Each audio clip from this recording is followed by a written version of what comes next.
And out front tonight, the Republican presidential candidate, Donald Trump. And Mr. Trump, thanks so much for being with me. You heard what Governor Haley had to say. She said you are one of the, quote, angriest voices. When you hear that she's saying you're angry, what's your reaction? Well, I think she's right. I am angry. I'm angry, and a lot of other people are angry, too, at how incompetently our country is being run. I'm extremely angry and upset about it. I think it's ridiculous. And, you know, believe it or not, it's Make America Great Again. It's really mine as a campaign of hope and future. But when you look at this Iran deal where we're giving $150 billion, we get nothing, we don't even get our prisoners back. And then you see the way they treat us with guns pointed at these young sailors' heads. And they only let them go, by the way, Aaron, just so you understand, to get the $100 billion that's due over the next week. Otherwise, you would have never gotten them back, unless I was president, by the way. So, I mean, yeah, I'm angry, to use a term. I'm angry at the way the country is being run and by the way it's by the results that we have. We don't have victories anymore. So are you comfortable with what she said? I mean, you know, you heard her. She said, resist the temptation of listening to the angry voices. She said, talking about immigration, no one who has worked hard should feel unwelcome in this country. And she said she is referring specifically to you. She has denounced your temporary ban on Muslims that you've proposed. Well, I said she's referring to me and other people, she said, but I don't care. Let her refer to me. That's fine. As far as I'm concerned, anger is okay. Anger and energy is what this country needs. And I won't be angry for long. If I become president, we're going to start having great victories, and we're going to beat China in trade, and we're going to beat other countries in trade, and we're going to have borders, and we're going to have good health care, not Obamacare, which is going up 25, 35, and 45%. And people can't afford it. We're going to do some great things, and the anger will totally subsist, and it'll be gone very quickly. As far as Nikki Haley's concerned, I like her. She comes to my office asking me for campaign contributions before I was a candidate, and very substantial contributions. She was very aggressive, I will tell you that. But I like her. She's a very nice woman, but she's very weak on the subject of illegal immigration. And, you know, that's not something that I care for in terms of somebody's attitude. She's very, very weak on illegal immigration, and that's no good with me. So, you know, you talked about her coming to you and, as you just said, asking for substantial amounts of money. She's responded to that, and here's what she said. You know, when I say it about my other friends that are running for president, they don't throw stones. And so what I would say to Mr. Trump is, don't take it personally. This is just something that we learned in South Carolina that I'm passing along. Take it if you want, and don't take it if you don't. But I think our country will be better if we take it. And you say, Mr. Trump? Well, I don't know what she means by take it. Does she mean by taking the campaign contribution? It's almost she means the way that was taking her criticism of you. I can take criticism better than anybody, but she said it was addressed at me, and my response is, and I think you heard me say, I think she's a very nice woman, but she's weak on the subject of illegal immigration, and it's a big problem. You have people coming in from Syria. We have no idea where they're from, who they are. It could be a Trojan horse. It could be a disaster. Take a look at what's happening in Brussels. Take a look at what's happening in Germany. Take a look at what's happening all over. I mean, you know, are we going to take a look at Paris? I mean, there's a good one for you to take a look at. And I'm not just talking about the attack. I'm talking about the Parisian way of life. It's a whole different place. And we have to find out there's tremendous anger out there and hatred. There's tremendous hatred of us. And we have to find out what's at the bottom of it, or we're never going to be able to solve the problem, Aaron.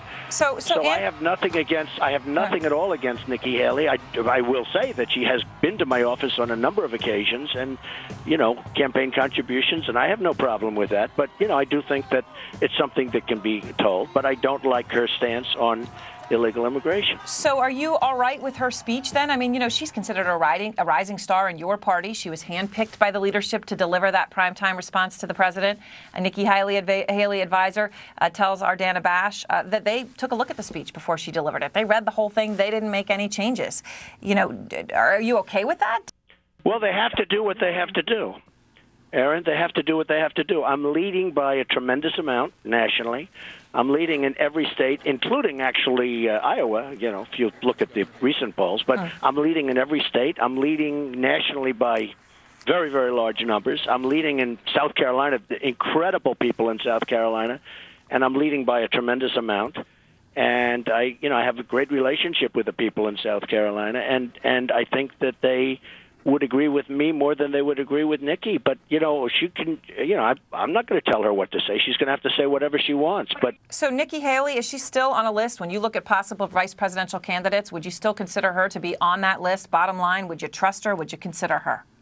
Well, she's not doing real well right now, but I'm sure she would be somebody that would be considered. But I would say right now she's not exactly doing real well. I mean, a very important thing for me is borders and security, and she's not very strong on those subjects, and that would bother me very much. What about Ted Cruz? You are running neck and neck in Iowa. Some polls have you ahead. Now some polls have him ahead. He has been barnstorming the state on the ground, right? This bus tour, 28 events last week alone. The candidate who usually does that on the ground, lives there basically, ends up winning that state. You've had a different strategy. Are you worried about Ted Cruz? Well, first of all, Ted's very nervous, and he shouldn't be nervous. I don't know why. He's so worried about it. I even watch him talking about it, and you can see it. It's ridiculous. He's got to take care of a problem. He has got a problem that the Democrats will be bringing suit, saying that he wasn't born in this country, and therefore he's not eligible, essentially, to run for president. There's going to be a suit brought. Right now, there are people that are mixed. You have Lawrence Tribe, a brilliant lawyer from Harvard, that said that this is an unsettled matter. He was a professor of Ted Cruz's. Who was a professor of his, a very great lawyer. You have other lawyers, numerous other lawyers that have said the same things. I've read stories just over the last 24 hours in various newspapers where other people are saying the exact same thing. Now, the Republicans can't nominate somebody, assuming I think I'm going to win on my own merits, and I'm very, very far ahead. But if he ever got it, the Democrats are going to bring suit the first day. And how do you run when you have a suit like that hanging over your head? And almost as importantly, I mean, you're running for office, and you have a suit saying you can't run for office. So until the judges make that determination, now, perhaps he can go in and get a declaratory judgment, meaning go to court early, but he's got to solve that problem. That's a big problem. He was born in Canada, and in fact, he was a Canadian citizen. I guess he was a citizen of the U.S. and Canada until 15 months ago. So he's got a problem, and the Democrats are going to bring suit. So how do you have a candidate? How do we have our candidate? We say, good luck, Ted. Go out there and get it. By the way, the Democrats are saying in court, and they have brilliant lawyers saying that they're right, that you don't have the right to run. That's a problem. I don't know how he solves it. He's got to go to court and get it solved. There are many, though, that think it's not an issue, though.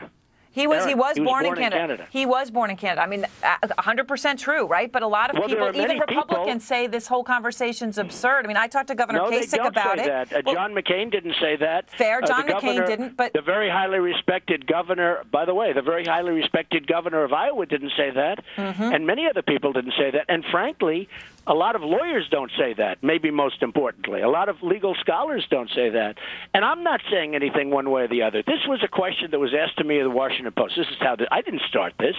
The Washington Post asked me a question. What do you think? Do you think he's got the right to run for president? Now, there is a large group of legal talent that thinks that to run for president, you have to be born on the land. Now, McCain was born on a military base to two people that were citizens, of the United States. He was born on a military base, and I understand that very well. And, he was able to skirt that issue, and that's fine, and I fully understand that. This is different. He was born in Canada.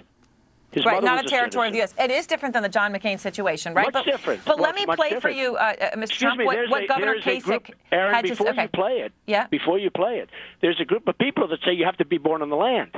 Yes, there are, and that's what some of those constitutional scholars are saying. Look, it's a fair point. We're not going to know until it's tested, but how can you have it tested if you're running for office? All right, let me play for you, though, what Governor Kasich had to say, because as you know, there are a lot of people who agree with what you're about to hear. Here he is. I don't have time for whether, Ted Cruz is, an American or whatever. I'm not interested, to tell you the truth, Aaron. We have too many problems to be picking at that. That lowers the debate and lowers the discussion, and I'm not for doing that. What do you say to that, Mr. Trump? Right? I mean, I know you're saying you were asked the question, you didn't bring it up, but you just brought it up again, Aaron, to me. You're bringing it up. Okay. I agree with it 100%, but the Democrats don't. They're going to bring a lawsuit. They've already said they're going to bring a lawsuit. So they're going to bring a lawsuit, and we'd have somebody potentially running for president who people don't even know if he's allowed to run for president. I don't like it as an issue. Again, this was brought to me as a question from the Washington Post. And in an article in the Washington Post, a number of top legal scholars have stated that he doesn't have the right to run. So how can the Republicans put up a candidate that may not have the right to run? In other words, there's a question as to whether or not he has the right to run. It's a big question. You do like bringing it up, though. I mean, I'll give you that other people are saying it's a serious issue, but you are, shall I say, stirring the pot. Excuse me, I don't bring it up. Who asked me the question? I didn't bring this up to you. You brought it up to me, Aaron. I'm doing an interview with you by phone, and your question was this. I didn't bring this up. I wouldn't have brought it up.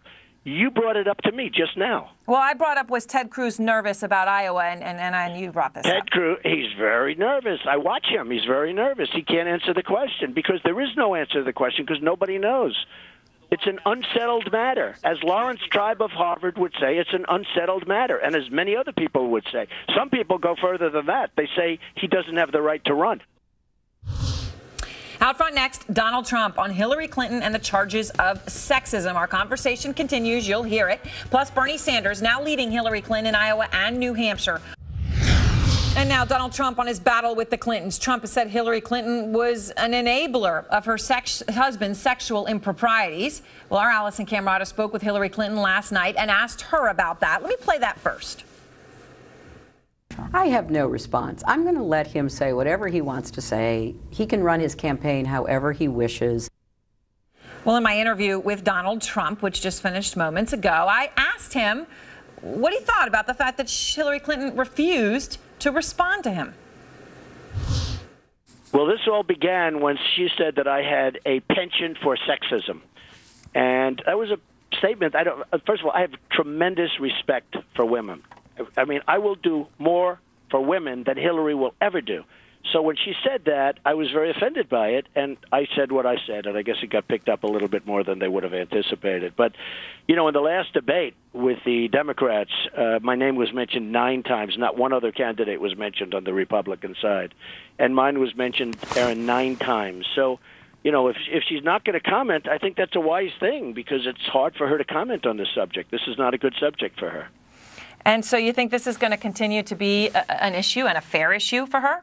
I hope not. I hope it's not going to be. But she's the one that started it. I hope it's not going to be. I'm not looking to make it that way.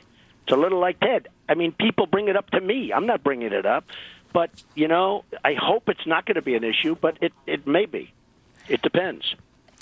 You know, I want to ask you about Powerball. You have said that if you won, you'd give the Powerball winnings to vets. Hillary Clinton was asked about Powerball this morning with George Stephanopoulos, and I wanted to play for you the exchange. Okay. Before we go, you buy a Powerball ticket? I did. And if you win? Well, I'll fund my campaign. All right, so the $1.5 billion jackpot, so I guess what's that get her? $900 million. She's got to pay taxes, right? Does that change the game for Clinton? What do you say? Well, I don't know what's going to happen with her. I've been watching her, but I would give my money to the vets, and she would give hers to herself. And I think that maybe shows the difference between the two people. And one question before we go, Mr. Trump. There's a white nationalist super PAC. They say they've started a robocall campaign in Iowa. It urges voters to vote for you because of your proposed temporary ban on Muslims. And I wanted to play for you a brief clip from the robocall. Here it is. We don't need Muslims. We need smart, well-educated white people who will assimilate to our culture. Vote Trump. Mr. Trump, when you hear that, does that shock you? Do you denounce that? Nothing in this country shocks me. I would disavow it, but nothing in this country shocks me. People are angry. They're angry at what's going on. They're angry at the border. They're angry at the crime. They're angry at people coming in and shooting Kate in the back in California, in San Francisco. They're angry when Jamil Shaw is shot in the face by an illegal immigrant. They're angry when the woman, the veteran, 65 years old, is raped, sodomized, and killed by an illegal immigrant.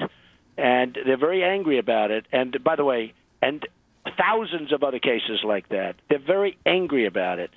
So I would disavow that. But I will tell you, people are extremely angry. People are extremely angry. But to be clear, when he says we need smart, well-educated white people to assimilate to our culture, vote Trump, you're saying you disavow that, you do denounce that. Well, you just heard me. I said it. How many times do you want me to say it? A third would be good. I said I disavow. All right, Mr. Trump, thank you so much. I appreciate your time. Okay, thank you very much.